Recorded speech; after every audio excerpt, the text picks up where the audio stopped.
Here's how to teach your dog to retrieve any item, even if your dog doesn't like chasing balls or fetch. For this, you're going to want some food to reward your dog and an item for them to retrieve. I use a dumbbell, but you can use whatever you like. To teach a retrieve, we do it in reverse. It's called back chaining. So we're going to first teach the take and the hold. I start by rewarding any type of interest in the dumbbell, and that includes putting their mouth on it or even smelling it. You may need to make the dumbbell nice and exciting like so to get your dog to put their mouth on it initially. Once the dog's putting their mouth around the item, you want to increase the criteria. So this is where we expect the dog to hold the item in their mouth for a little bit before we mark. This particular part of the retrieve does take a little bit of time. If you're having a bit of trouble, you can teach a chin rest like I have here. You want to take this nice and slow because you don't want your dog to be unsure about you touching their chin. Once you've got that, you can start to increase the duration that your dog's holding the dumbbell, and then you eventually want to fade that chin rest out like so. It's important to note that a chin rest isn't entirely necessary for a lot of dogs. However, for Sage, it actually was. Our next step is getting the dog to take the item off the ground. So this is actually really easy. It's exactly the same as the take, except it's just not from your hands, it's on the ground. So as the dog picks it up, I mark and reward, and then I expect the dog after a while to pick it up and hold like so.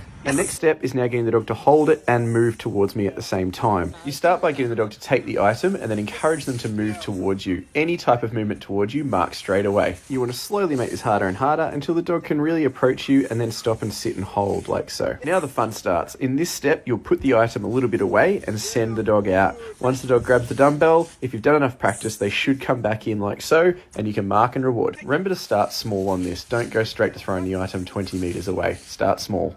Once you've got that, you can start working on your stay. So like here, we ask Sage to stay, I throw the dumbbell out, and then I send her out. Once you've done this, you've got a full retrieve. Well done. Like and follow for more training content.